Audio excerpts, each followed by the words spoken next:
Assalamualaikum warahmatullahi wabarakatuh. Selamat pagi, siang kepada dosen pengampu mata kuliah Telaah Kurikulum MISD. Dan halo teman-teman semuanya. Perkenalkan, nama saya Ramdhani, mahasiswa program studi pendidikan guru madrasah ibtidaiyah Universitas Islam Negeri Sultan Taha Saifuddin Jambi. Pada kesempatan video ini, saya akan mempresentasikan hasil telaah kurikulum yang berfokus pada transisi perangkat pembelajaran dan buku teks pada tingkat sekolah dasar dan madrasah ibtidaiyah. Rekan-rekan sekalian, kurikulum pendidikan kita saat ini tengah mengalami transformasi besar dari kurikulum 2013 menuju kurikulum merdeka. Perbedaan mendasar yang paling terlihat terletak pada struktur beban belajar.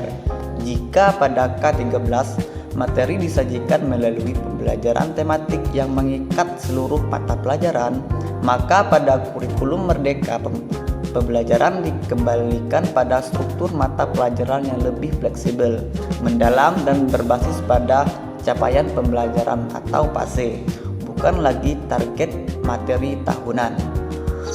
Hal ini sangat menarik bagi kita di lingkungan madrasah ibtidaiyah atau MI, adalah bagaimana kurikulum ini mengakomodasi nilai-nilai keislaman. Melalui KMA nomor 347 tahun 2022, nilai keislaman tidak lagi diajarkan secara terpisah, melainkan diintegrasikan ke dalam intrakurikuler dan dikuatkan secara kurikuler melalui proyek penguatan karakter khas madrasah. Sekarang mari kita masuk ke bagian inti, yaitu bedah perangkat pembelajaran dan buku teks. Saya akan berikan contoh dokumen konkret berupa model ajar matematika PASE B kelas 3 dengan materi konversi satuan baku.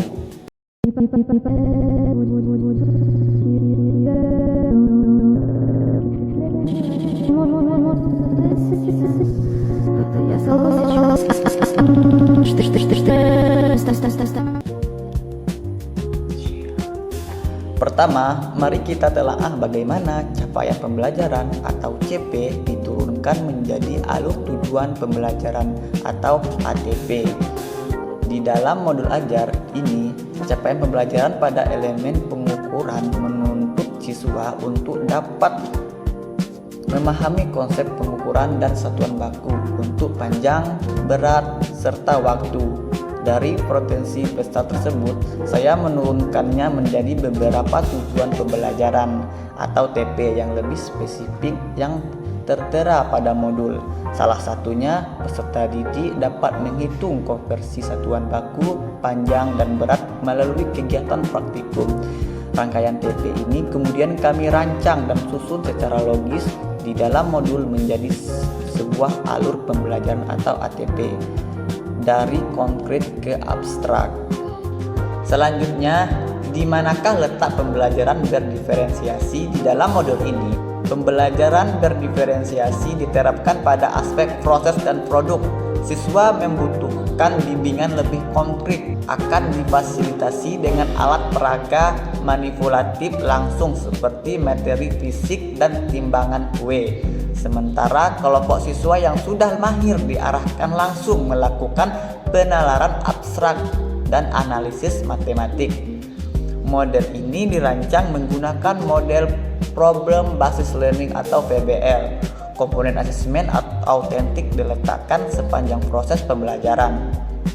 Bukan hanya tes tertulis di akhir, tetapi penilaian autentik diambil dari unjuk kerja kelompok saat melakukan eksperimen pengukuran benda di kelas menggunakan lembar kerja, serta penilaian sikap jujur dan gotong royong. Mari kita lihat lembar LKPD yang saya gunakan. Nah, di sini terlihat jelas integrasi nilai keislamannya. Pada bagian orientasi masalah disisipkan internalisasi firman Allah Subhanahu wa taala dalam surah Al-Hijj ayat 19 yang menegaskan bahwa segala sesuatu di alam semesta diciptakan menurut ukuran dan timbangan yang tepat. Hal ini menumbuhkan kesadaran spiritual siswa. Nah, analisis kedua adalah pada buku tes. Mari kita perhatikan contoh soal atau aktivitas pada halaman ini. Di sini terdapat soal cerita kontekstual. Pak Budi panen buah manggis. Manggis yang dipanen sebanyak 78 buah. Hasil panen tersebut sebagian besar dibagikan kepada saudara dan tetangganya. Nah, sisa manggis yang tersedia sebanyak 42 buah. Jadi berapa banyak manggis yang dibagikan oleh Pak Budi? Aktivitas ini sudah melatih kemampuan berpikir tingkat tinggi atau HOTS bagi anak usia dasar. Mengapa? Karena soal ini tidak langsung meminta anak melakukan operasi hitungan pengurangan secara lugas seperti menyebutkan 78 dikurang 42 sama dengan ini, melainkan menghadapkan mereka pada situasi problematis nyata atau problem solving. Memasuki bagian akhir, berdasarkan hasil mendalam terhadap perangkat konversi satuan baku ini, saya ingin menawarkan sebuah ide bagaimana kegiatan nyata mengkombinasikan proyek V5 dan Rahmatan Lil Alami atau PPRA yang sangat cocok diterapkan di MI atau SD. Proyek ini dapat kita beri nama Market Day, Eduframe Cilik yang jujur dan menimbang tepat. Kegiatan konkretnya adalah siswa mendesain sebuah pasar mini di kelas, di mana mereka menjual bahan-bahan pangan atau makanan tradisional hasil kreasi sendiri. Nah, implementasi V5-nya mencakup gotong royong dan kreatif saat mereka bekerja kelompok menyusun stand jualan. Sementara nilai Rahmatan Lil Alami atau PPRA-nya diterapkan pada nilai tawasud dan karakter qudwah melalui praktek penimbangan barang dagang secara tepat, jujur, dan tidak mencurangi takaran. Melalui praktik penimbangan barang dagangan secara tepat, jujur, dan tidak mencurangi takaran timbangan sesuai dengan esensi materi konversi satuan baku yang telah mereka pelajari di kelas. Kesimpulannya, telaah kurikulum bukan sekedar memahami dokumen di atas kertas, melainkan bagaimana kita sebagai pendidik mampu menghidupkan kurikulum tersebut menjadi pembelajaran yang bermakna, berorientasi berpikir kritis, dan syarat akan nilai karakter keagamaan. Demikian prestasi UAS telaah kurikulum dari saya. Mohon maaf atas segala kekurangannya. Terima kasih. Wabillahi taufiq wal hidayah. Wassalamualaikum warahmatullahi wabarakatuh.